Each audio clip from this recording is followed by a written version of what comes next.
Okay, Hess's law number 4. Again, using formation data. Here is a reaction. We have the thermal decomposition of calcium nitrate to form calcium oxide, nitrogen dioxide, the brown choking gas, and oxygen. This reaction, again, this one cannot be measured directly because you have to heat the calcium nitrate quite strongly with a Bunsen burner flame. Therefore, it's very hard to measure exactly how much energy is required, has been absorbed by this reaction. But using enthalpy of formation data, we can determine what the enthalpy change for this reaction would be. We know our definition for the enthalpy of formation is the enthalpy change when 1 mole of a compound. So let's write the enthalpy of formation for calcium nitrate. It's the enthalpy change when 1 mole of a compound in its standard state is formed from its constituent elements in their standard states. So calcium, nitrogen,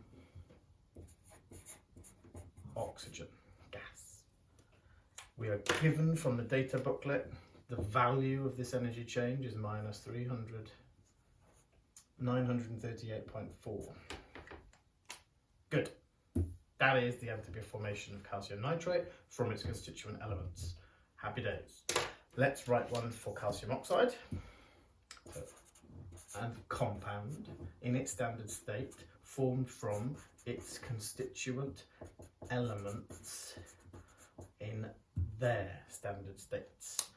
The enthalpy change for this reaction is minus 635.1. So they're both exothermic processes. My third enthalpy change for nitrogen dioxide. So what is the enthalpy change when 1 mole of this compound is formed from its constituent elements in their standard states? We are told that that is endothermic by 333.2 kilojoules per mole. I don't have a value for oxygen because there isn't an enthalpy change. Because let's just write it down and look how silly it is. If I want to make that from its constituent element in its standard state, we're talking about oxygen gas going to oxygen gas. What's the energy change of something not changing? 0. So we can just ignore it. Okay. Now, up here for this enthalpy of reaction, I do apologise, I've actually not got 1 mole of any of these compounds being formed. So I might want to just multiply all of these up first in my mind to think about the energy changes involved in this reaction. I've got 2 moles of calcium nitrate, so I need to double all of my reactants, and therefore I need to multiply my energy change by 2 because I've made 2 moles, or I have 2 moles involved in my Hess cycle, minus 1876.8. For calcium oxide, I also need to double all of this. Oopsie. 102. For some reason I quadrupled it in my head then. So 2 lots of that.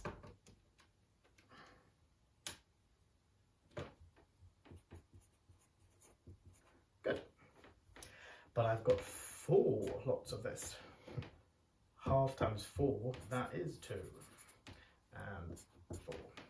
So I need to multiply this by 4 to give me my energy change for 4 lots of nitrogen dioxide plus 132.8 because this is an endothermic change. Now, going back to how I like to think about Hess cycles when we're constructing them,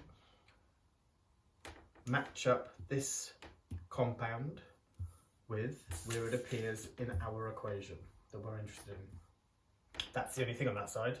These elements could form that. So the same elements could form my products. So these elements could combine to form 2 moles of calcium nitrate, or they could form 2 moles of calcium oxide, 4 moles of nitrogen oxide, and have 1 mole of oxygen gas left hanging around. So let's just pop that domino game in like so.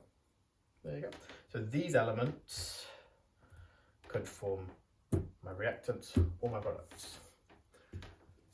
And constructing my Hess cycle now, I will use that knowledge and understanding to now construct my Hess cycle. The reaction that I'm interested in is the thermal decomposition of calcium nitrate to give me calcium oxide, nitrogen dioxide, and oxygen gas. I cannot measure this enthalpy change directly. Technically standard, but I should halve it all if it's 1 mole, but whatever. Then, if I'm going with formation data, the definition is making compounds from their constituent elements.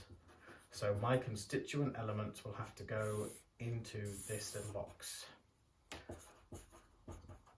Calcium, 2 lots of nitrogen, 1, 2, 3, 4, 5, 6, 12.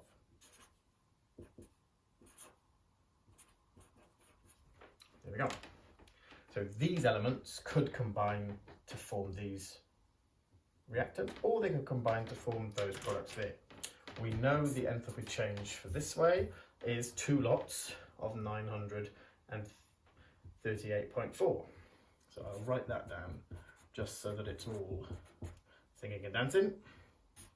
So the sum of the enthalpy change of formation of my reactants is minus 1876.8 kilojoules per mole. How about my products? Well, I'm making 2 lots of calcium oxide, and I'm making 4 lots of, and I'm going to put the sign in because with enthalpy and energetics you want to put signs in, and 1 lot of nothing. All of that, the sum of enthalpies of formation of my products is, what have I got here? 1270.2.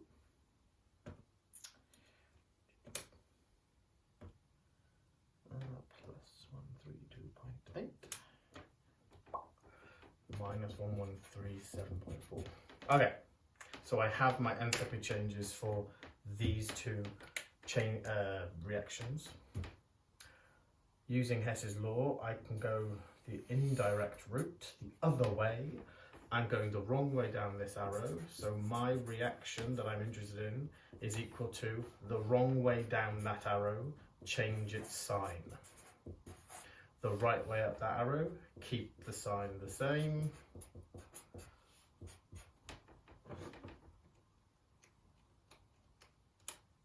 And I get a value of plus 739.4 kilojoules per mole. Put the plus, it proves you know it's endothermic.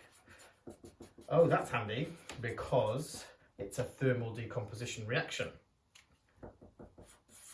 So it's probably going to be right. If you've got a negative value for a thermal decomposition, you have made a mistake because by definition, thermal decomposition is an endothermic process.